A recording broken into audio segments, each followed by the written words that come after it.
Bien, en este día volvemos a retomar el Evangelio de Juan. Estábamos haciendo predicaciones expositivas acerca del Evangelio de Juan y hoy volvemos a retomarlo. El domingo pasado hicimos un impasse, un paréntesis, hablamos de lo que era la perseverancia, de la necesidad de perseverar en el Señor. Y hoy vamos a volver a retomar ese Evangelio de Juan donde lo dejamos, en el capítulo 3, y lo vamos a hacer desde el verso 13.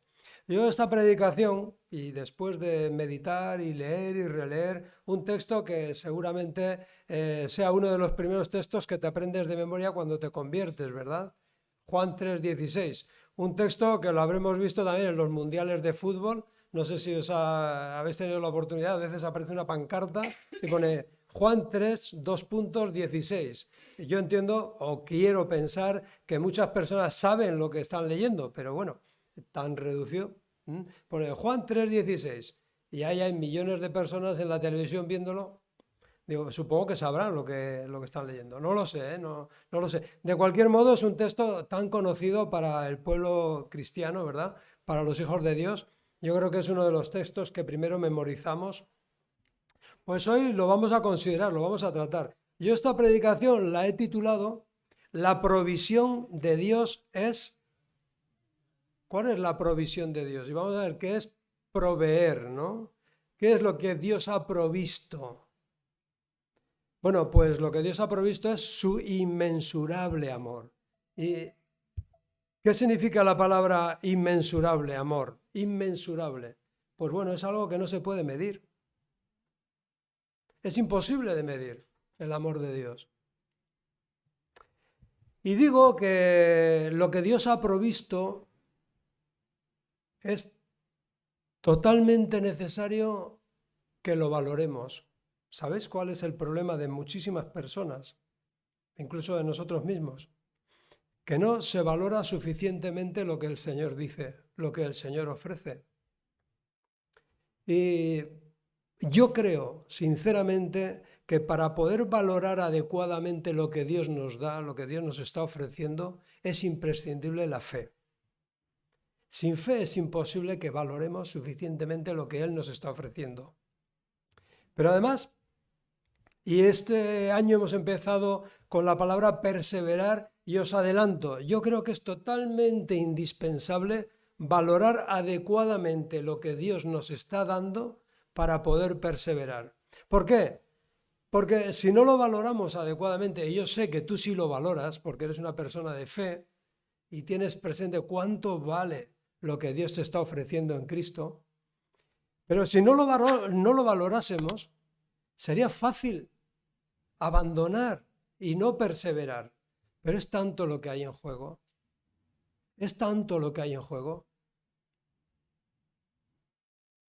Si no tenemos fe, tenemos que pedirle fe al Señor para poder valorar en la justa medida lo que Él nos está ofreciendo. Y lo que Él nos está ofreciendo es Cristo. Cristo, en Cristo lo tenemos todo. Y el mundo, las personas que ignoran o desprecian el mensaje que Dios da, dice, bueno, sí, tú sabes mucho, Dios, pero yo sé lo que me conviene. ¿No os ha pasado que habéis hablado con alguna persona que te viene a contar un problema y parece que, bueno, tú intentas ayudarle y decirle, mira, yo creo realmente que necesitas esto o aquello, y esa persona te salta con algo así como, bueno, si sabré yo lo que me hace falta, ¿no? Pues la persona que no tiene fe, cuando escucha estos mensajes de Dios, de parte de Dios, lo que vienen a decirle a Dios es, si sabré yo lo que me hace falta a mí, me lo vas a decir tú. Bueno, pues Dios lo que dice, lo que te hace falta es Cristo. Y en Cristo lo tienes todo. Él es la máxima expresión de amor. No hay amor semejante al de Dios. Es inmensurable, no se puede medir. ¿Cómo vamos a valorar eso? Nos tenemos que humillar, nos tenemos que doblegar ante Él y recibirlo humildemente. Nosotros estamos lejos de amar así como Él nos ama, pero muy lejos, de verdad. Yo no amo como debería de amar, no sé tú. A veces hablamos muy a la ligera del amor, Señor, cuánto, incluso expresiones, cuánto te amo, querido, querida. Bueno, A veces es simplemente un deseo, ¿eh? Pero conocemos el amor eros, conocemos la atracción física, hombre, mujer, etcétera, etcétera. Conocemos el amor filios, de padres a hijos, familiares. Conocemos el amor fraterno entre los hermanos. Incluso conocemos el amor ágape, algo que, bueno, hacemos por puro amor y desinteresadamente, altruistamente, ¿no? Ese amor ágape. Pero ¿hasta qué punto amamos? Y si podríamos llegar a dar nuestra vida, no te digo no te digo por tu hijo, por tu hija. Yo a veces lo he pensado y yo creo que si tuviera que elegir entre mi hija, mi hijo, mi nieta o yo, preferiría entregarme yo. Pero el amor de Dios va mucho más allá. El amor de Dios es que entregó lo que más amaba a su unigénito, pero no por sus hijos, por sus enemigos, por los que le desprecian, por los que le ignoran, por los que no quieren saber nada de él. Mi amor no llega hasta ahí, no es el tuyo. ¿Llega hasta ahí? Amar es darse, es dar. Por eso dice, de tal manera amó Dios al mundo que dio, que entregó. O sea, el amor cuando no es dar, cuando no te das, a fin de cuentas no pasa de una mera intención. ¿Mm? Tenemos la intención, tenemos incluso la emoción de amar, ¿verdad? Pero amar no es una emoción, es una decisión. Entonces, quiero que pensemos verdaderamente hasta dónde llega nuestro amor, pero hasta dónde llegó el amor de Dios. Eso es lo que me interesa en esta mañana. Y valorarlo. Se dice, yo me recuerdo que cuando comencé en los caminos del Señor me contaron la historia de dos tribus. Esas tribus eran enemigas acérrimas, llevaban años matándose los unos a los otros. Estaban dos pueblos. Y ya uno de los jefes del pueblo dijo, bueno, esto tiene que acabar, no podemos seguir así eternamente, matándonos los unos a los otros, no hay manera. ¿De qué manera podría explicarle yo a ese hombre, a ese otro jefe, que realmente me interesa, que valoro la paz, que valoro estar bien con él? ¿Y sabéis qué se le ocurrió? Cogió a su propio hijo y lo envió. Dijo, ahí tienes a mi hijo, mira, quiero vivir en paz contigo. Quiero vivir reconciliado contigo. Quiero olvidar todo lo que hemos hecho hasta aquí. Pero lo deseo tanto que estoy dispuesto a darte lo que más amo, que es mi hijo. Y el jefe de la otra tribu comprendió y valoró el regalo, lo que estaba haciendo el otro jefe, y decidió hacer la paz con él de una forma definitiva, reconciliarse. Y me llamó la atención aquella historia, ¿verdad? No sé si es verdadera o no lo es, pero de alguna manera refleja lo que en esta mañana queremos transmitir, lo que en esta mañana queremos expresar. Mira, el valor del regalo que te hacen no es el valor que representa para ti, sino el valor que tiene para quien te lo hace. Hay regalos que realmente no tienen un valor material y económico. Hay regalos que quizás para ti, bueno, podías pasar sin ello. Pero la cuestión que tenemos que pensar y en lo que tenemos que pensar es cuánto vale, qué importancia tiene eso que te está regalando para la persona que te lo regala.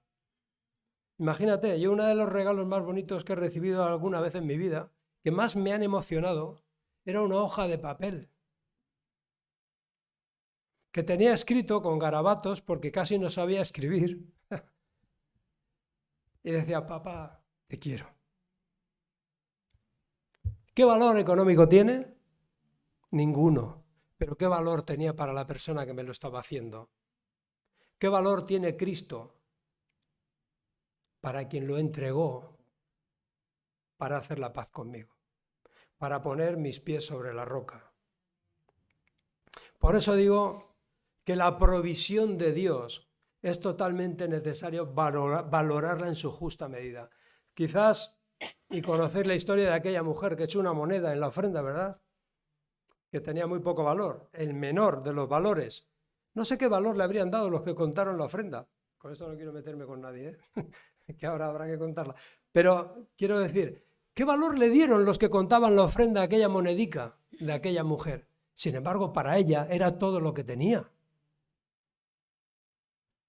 ¿Veis dónde os quiero llevar? La importancia de valorar el regalo en función de lo que vale para quien lo entrega. Cristo era el Hijo amado, el unigénito. Él no tiene principio, no fue creado. Él siempre estuvo con el Padre.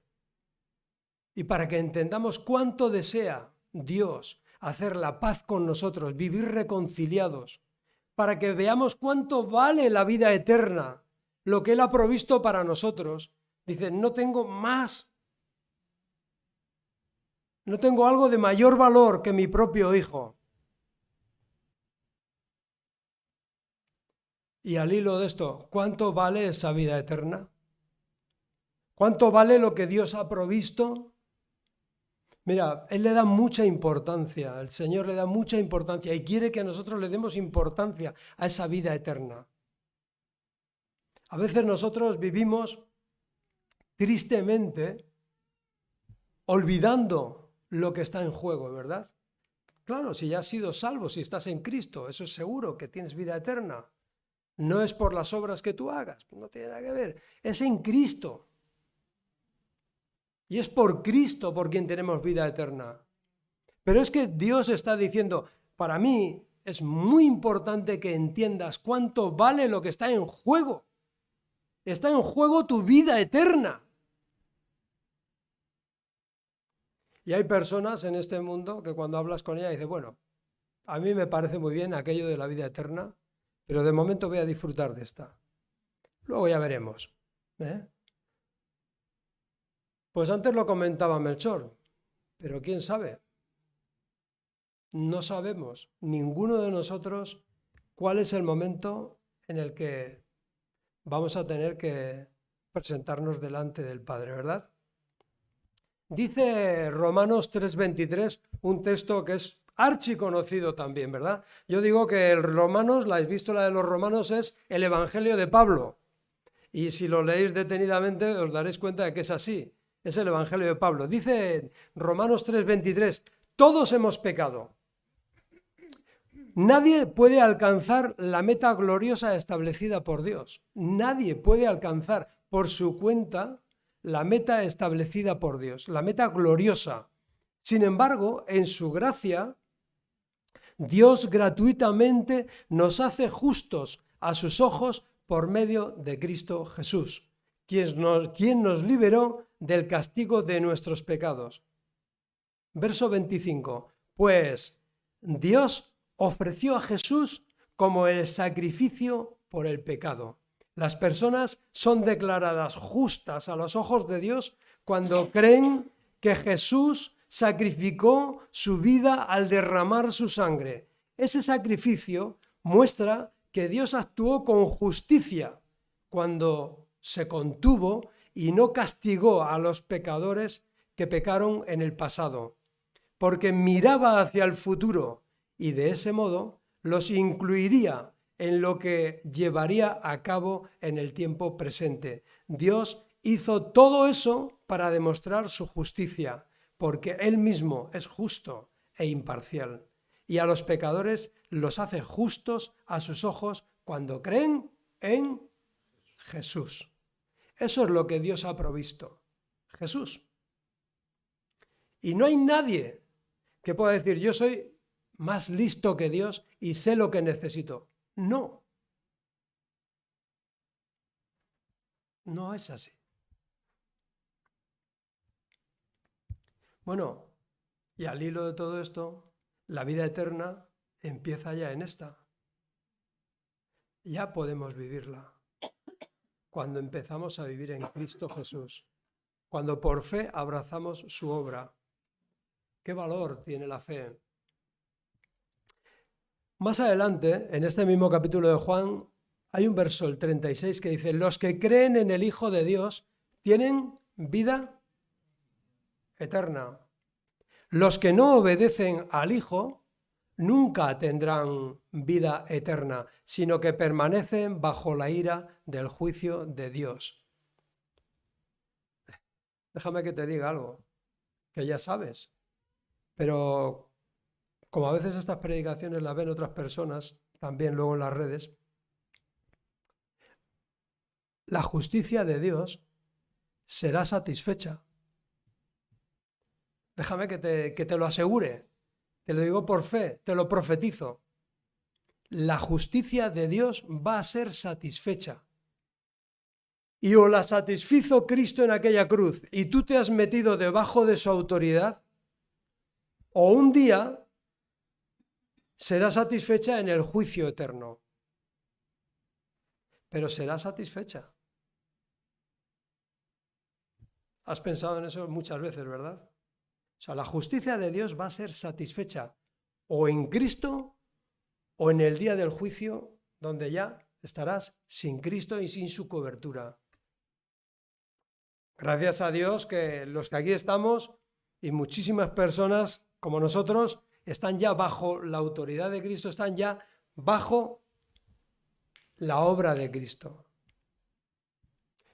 Entendemos el valor que esto tiene, ¿verdad?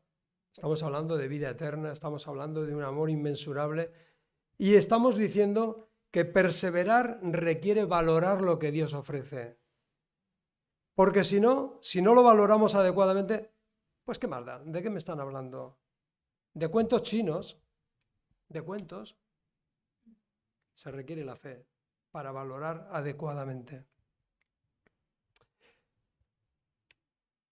Fíjate cómo lo expresa el apóstol Pablo en Tesalonicenses, dice, serán, en 2 de Tesalonicenses, capítulo 1, verso 9, dice, serán castigados con destrucción eterna, separados para siempre del Señor y de su glorioso poder. Es decir, no es que la Iglesia se haya inventado acerca del castigo eterno y de la vida eterna y que por miedo nosotros tengamos que hacer esto o tengamos que hacer lo otro. No, a mí realmente lo que me atrae de Dios no es el miedo. A mí lo que me atrae a Dios no es el miedo. A mí lo que me atrae de Dios es su amor. A mí lo que me atrae de Dios es cuánto me ama. A mí todo esto no me da miedo. No sé si hay alguien a quien le dé miedo el vivir eternamente separado, decir, o sea, he perdido la oportunidad que tenía de haber aceptado lo que Dios me estaba ofreciendo, la he perdido y ahora eternamente no hay solución. Voy a estar destituido de su gloria, apartado de Él, no voy a ver la luz. Eso es lo que dice la palabra de Dios, no es que lo diga la Iglesia, no es que lo diga el pastor, no, es que lo dice la palabra. No nos lo hemos inventado y es la palabra de Dios. Y cuando no se cree en la palabra de Dios, se le hace a Dios mentiroso, porque está diciendo algo que no es correcto, que no es cierto. ¿Te das cuenta cuando no crees lo que dice la palabra de Dios, lo que estás haciendo? Estás diciéndole a Dios, Dios, tú eres mentiroso. Eso no es verdad. Pero la palabra de Dios dice que hay una separación eterna. Separados de la gloria de Dios, eternamente. Y Dios está queriendo advertirnos. Él dice, tengo tanto deseo de que vivas conmigo eternamente y que disfrutes de mi gloria. Es tanto mi amor hacia ti. Te he hecho con tanto amor, te quiero tanto, que he dado lo que más valía para mí, para que eso no se pierda, para que tú no te pierdas, para que te disfrutes y goces de lo que yo he preparado para ti. Dice el verso 13 de Juan 3, dice, nadie jamás subió al cielo y regresó, pero el Hijo del Hombre bajó del cielo. El cielo, ¿cómo?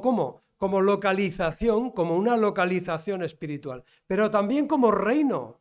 Por eso nosotros decimos, venga tu reino a nosotros. Gobierna en nuestras vidas. El reino se ha acercado a vosotros, dice el Señor Jesús cuando empieza su evangelio. Lo dice una y otra vez. Ayer lo decíamos también en el estudio del sábado. Estábamos hablando acerca del reino y veíamos cómo el Señor dice, arrepentíos porque el reino de los cielos se ha acercado a vosotros. El reino de los cielos ya está entre vosotros. Y así como Moisés, continúa el verso 14, y así como Moisés levantó la serpiente de bronce en un poste en el desierto, así deberá ser para que se satisfaga la justicia de Dios, deberá ser levantado el Hijo del Hombre para que todo el que cree en él no perezca, sino que tenga vida eterna en él. No perezca. Esa es la solución provista por Dios. Estamos entendiendo, ¿verdad? Cuando yo digo provisto, ¿qué es proveer, verdad? Esa palabra dice, yo digo, Dios ha provisto todo lo necesario para que yo no me pierda.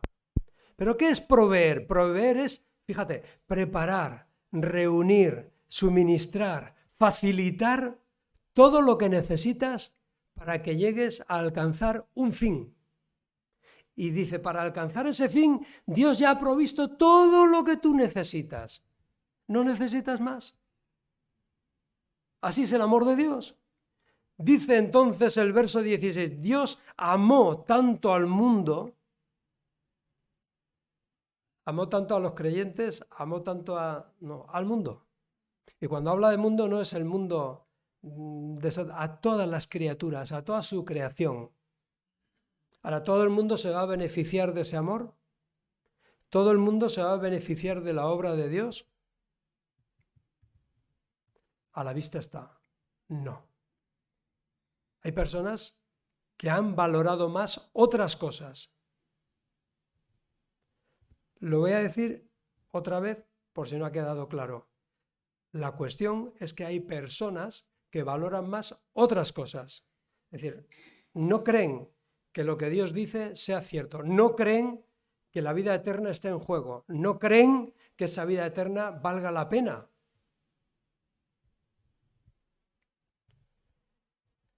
Amó tanto al mundo que dio a su unigénito Hijo para que todo el que crea en Él no se pierda, sino que tenga vida eterna. Y a veces nos quedamos en aprender este versículo. Yo te animo a que te aprendas de memoria el 16 y el 17, porque el 17 dice, Dios no envió a su Hijo al mundo para juzgar, condenar al mundo, sino para salvarlo por medio de él. Bendito sea el Señor. Bendito sea su nombre.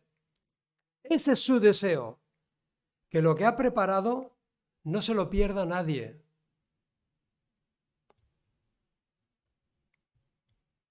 Dios nos amó tanto y nos dio tanto en Cristo. Mira, esto es algo que nadie va a poder ignorar. Que Cristo vino, que Cristo dejó reflejado por medio del Evangelio sus hechos, sus palabras.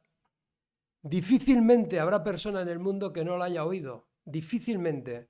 Y nosotros nos vamos a ocupar desde aquí de seguir transmitiéndolo a una nueva generación, de dejar testimonio de que eso es así, que hay personas que sí han creído en Cristo y que habrá personas más adelante que seguirán creyendo en Cristo hasta que el Señor venga.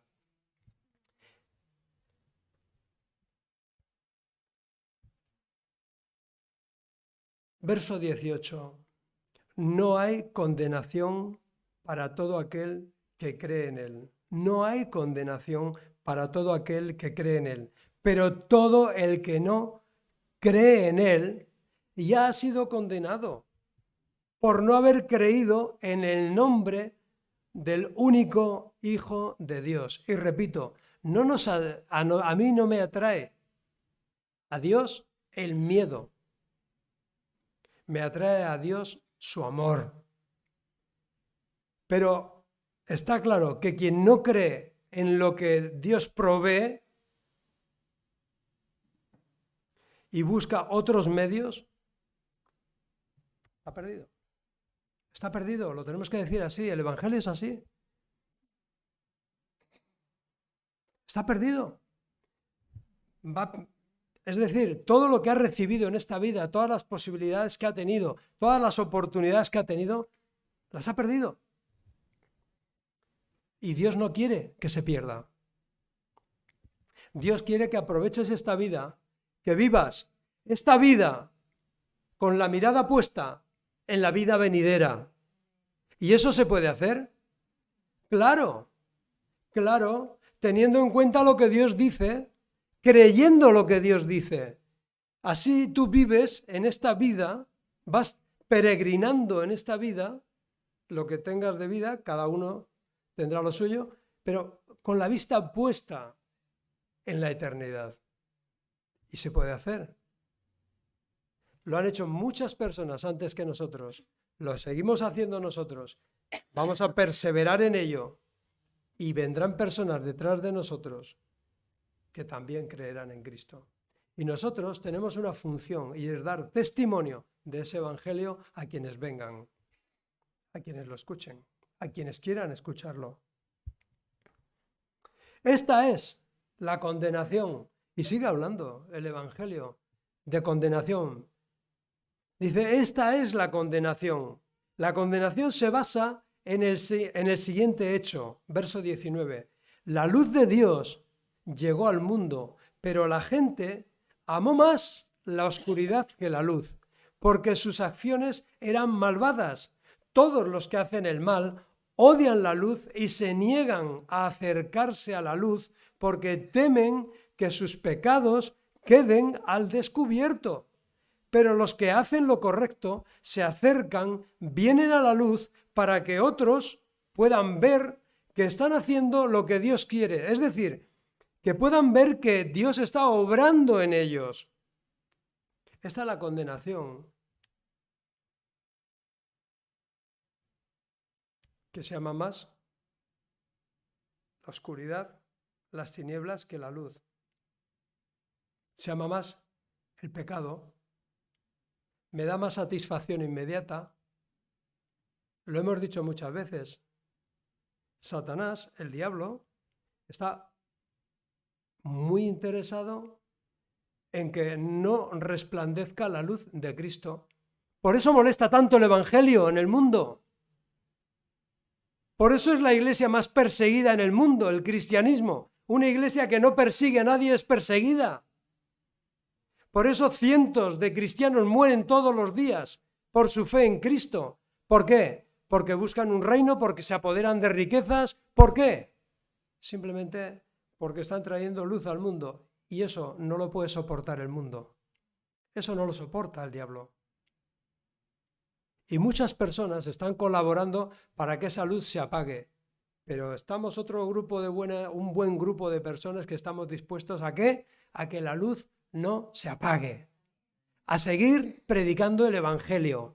¿Sabes en Apocalipsis que dice que cada una de las iglesias tenía un candelabro? Bueno, ese candelabro es la luz, pero es Cristo mismo en el medio de la iglesia, en el centro de la iglesia. La luz no soy yo. No, ni eres tú, ni somos todos nosotros. Somos luz, porque somos la luz del mundo. Y estamos llamados a proyectar, a reflejar la luz de Cristo. Pero en medio de la iglesia está la luz de Cristo. Está Él. Y eso es lo que da luz. Eso es lo que nos guía. Eso es lo que nos preserva, ¿verdad? Pues eso es lo que ha provisto Dios. Luz para mi vida. Luz para tu vida. Luz para que no tengas que vivir en tinieblas. Alguien que sabe que esta vida que Dios ofrece es eterna, puede pensar, bueno, pues creo en Cristo. Ya tengo vida eterna. ¿Ahora qué hago? Vivo como me da la gana. Bueno, quizás no ha entendido nada. Es decir, vuelvo al título de la predicación. No lo he valorado suficientemente. No lo has valorado. Eso no es así. Aquí no hay nadie así, ¿eh? Lo entiendo. Pero si alguien piensa que como, bueno, ya tengo vida eterna, ya creo en Cristo, lo tengo ahí como el Salvador, ahora viviré como a mí me parezca. Es que no lo ha conocido, no lo ha valorado, no lo ha entendido, no tiene la fe suficiente. ¿Por qué?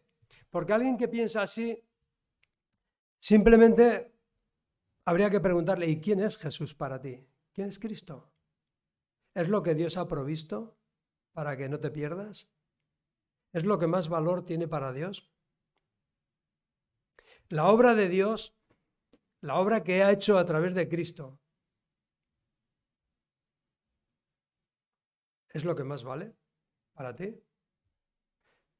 ¿Estás dispuesta a renunciar a aquello que sabes que no le agrada a Dios porque valoras más lo que Él te está ofreciendo? Esa es una pregunta que podemos hacernos todos, ¿eh? Yo el primero. Si eso es así, si mi respuesta es sí, valoro más lo que Dios me ofrece, yo perseveraré, me mantendré firme, porque es lo que más vale para mí, lo que Dios me ha dado a su Hijo Jesús. Pero quien piensa que se puede vivir de cualquier manera, o jugar a dos bandas, o tener un pie en el mundo y otro pie en Cristo, se está autoengañando. Es una persona que se ha hecho un Jesús a su medida. Me conviene saber que Jesús está ahí, que murió por mí, pero en su mente, pero no ha descubierto la asombrosa y sobrenatural obra de Dios hecha a su favor. Y es que todo lo tendría en Cristo, ¿verdad? Esa persona. Y sin embargo, está queriendo tener a un Cristo que Él se ha creado y todos los placeres de esta vida. Nunca se ha visto perdido, nunca se ha visto condenado, nunca se ha visto en condenación, como dice la palabra. Nunca. Y tampoco ha comprendido la gravedad del pecado, porque la consecuencia del pecado es muerte, pero con mayúsculas. La consecuencia del pecado es muerte, y más adelante, muerte eterna. Las obras evidentemente no nos salvan, que nadie me malinterprete, las obras no nos salvan. Nunca sabríamos cuántas obras son necesarias hacer para poder ser salvo, ¿verdad? Las obras, pues fíjate, y luego pues después de hacer muchas obras, si hago algo mal, me vuelvo a perder. No, la vida es eterna y está en Cristo. Lo que ha provisto Dios es Cristo, es su obra, por eso es eterna. Queremos que en nuestras vidas se vea a Dios obrando. Fíjate cómo termina este versículo. Dice, los que hacen lo correcto se acercan a la luz para que otras personas puedan ver que están haciendo lo que Dios quiere. Es decir, que puedan ver a Dios obrando en sus vidas. Y la cuestión es, ¿queremos que otros vean a Dios obrando en nuestras vidas? Mira, hay muchas frases en el Evangelio que hay que entenderlas bien. Una que dice Juan el Bautista, dice, es necesario que yo mengüe para que Él crezca. Bueno, esto es lo mismo. O sea, yo quiero que las personas vean a Dios obrando en mi vida, pues tengo que menguar. Tengo que dejar que Él crezca. Quienes aborrecen la luz prefieren, estiman, en definitiva, valoran más ¿el qué? Pues el pecado. Es así de simple. Las tinieblas no reconocen su error, llegan a crear y a creer sus propias mentiras. No sé si te has parado. Ahora hay, no sé, tú ves las noticias como las veo yo. Y tristemente ves cómo se llegan a acuerdos entre gobernantes, entre autoridades, y nadie sabe qué acuerdo han llegado. ¿Os dais cuenta? Cómo se hacen acuerdos entre bambalinas en oscuridad. Nadie sabe qué acuerdo es, y cuando ya se sabe es por las consecuencias. Se trabaja desde las personas que están en eminencia, se trabaja en oscuridad, a las espaldas, y no tienen... y parece que no les avergüenza.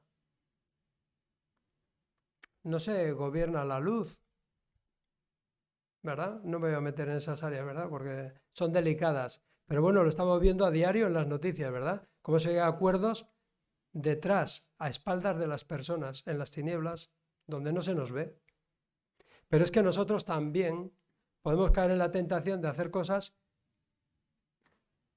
que realmente no queremos que otros vean. Todo lo que hago puede ser visto por cualquiera. Ahora ya vamos a hablarnos a nosotros mismos. Mira, yo te voy a dar un consejo. Si tienes que hacer algo a espaldas de alguien, mejor no lo hagas. Alguien que te quiere. Hay personas que piensan, bueno, esto no lo vamos a decir porque está el pastor delante. Pues no lo hagas, no lo digas. Pero no porque esté delante el pastor, no. Es que no tienes que decirlo, no tienes que hacerlo. Esto lo voy a hacer porque no está mi padre, no está mi madre, no está mi mujer, no está mi marido. Si lo vas a hacer porque no están, no lo hagas. No lo hagas. Hay personas que se autoconvencen de que no hay Dios. No hay Dios. Yo no voy a tener que dar cuenta de nada. Esto es toda una milonga. Aquí no se pierde nada. Aquí lo que importa es lo que puedes palpar, lo que puedes tocar y lo que puedes disfrutar. Pero no vas a dar cuenta de nada. Hay personas que se autoconvencen, se crean y se creen este tipo de cosas. Habláis a diario, ¿no? Con personas de este tipo. ¿Sí? ¿Cuánto valor tiene para ti el amor de Dios en Cristo Jesús? Dios te ama. No porque tú le amabas a Él primero, ¿vale? O sea, este amor de Dios, inmensurable, no es que te haya venido porque te lo mereces. No es que te lo has ganado porque lo amabas mucho. No, no va de ahí. No va de ahí. Tú le amas a Dios porque Él te amó primero. Eso dice la palabra, ¿verdad? Amamos a Dios porque Él nos amó primero. Y volvemos al texto clave. A veces hay personas que dicen, no, Dios me ama porque soy un escogido, soy una elegida. No, no. Dios te ama porque te creó, porque Él es amor. Y si has conocido ese amor, has empezado a amarle a Él. Y no quieres que sufra por causa de tus acciones. Y no quieres ofenderle. Y no quieres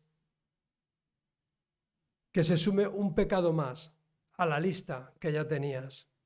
¿No quieres pecar? Porque has comprendido cuánto es el amor de Dios. Cuánto tuvo que pagar por ti. ¿Qué es lo que tuvo que hacer por ti y por mí? Toma decisiones teniendo en cuenta los valores del reino. Vive en esta vida teniendo en vista lo que te espera. No, sin miedo de ningún tipo, de verdad. Si estás en Cristo no tienes ningún miedo. Incluso estás disfrutando ya de la eternidad. Estás disfrutando de la vida eterna. ¡Qué maravilla! ¿Eh? Y el Señor te ayuda a perseverar, a mantenerte firme, a no caer. Te da poder, te da autoridad, te da dominio propio, te da benignidad, te da templanza. Es la presencia de su Espíritu en ti, el Espíritu Santo. También el Espíritu Santo es parte de la provisión de Dios en Cristo. ¿Te das cuenta? Cuando decimos que Dios ha provisto todo lo que necesitas en Cristo Jesús. ¡Qué maravilla! Ahora toca disfrutarlo. Ahora toca disfrutar del amor de Dios y disfrutar de su cercanía y disfrutar de su comunión. Y hablando de comunión, ¿sabes cuál es tu mejor oración? No es cuando le hablas. ¿Te has parado a pensar? Tus mejores oraciones no es cuando tú le hablas a Él. Es cuando Él te habla a ti y escuchas su voz. Y cuando lo ves lo que Él hizo y te quebrantas y te rompes y se te acaban las palabras y empiezan a fluir las lágrimas. Y dices, Señor, no me merezco lo que tú me has dado, no me merezco lo que has hecho, No me merezco nada, nada, nada. Esa es tu mejor oración. Esa es la oración. Cuando le escuchas a Él, cuando le ves a Él, cuando ves lo que ha hecho por ti en aquel madero, cuando no lo merecíamos, ni tú ni yo.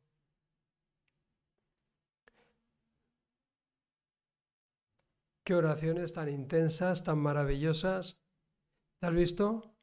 Empapar el cojín de la silla con tus lágrimas y no poder ver sino a Cristo colgado en aquel madero y tú a los pies de aquella cruz.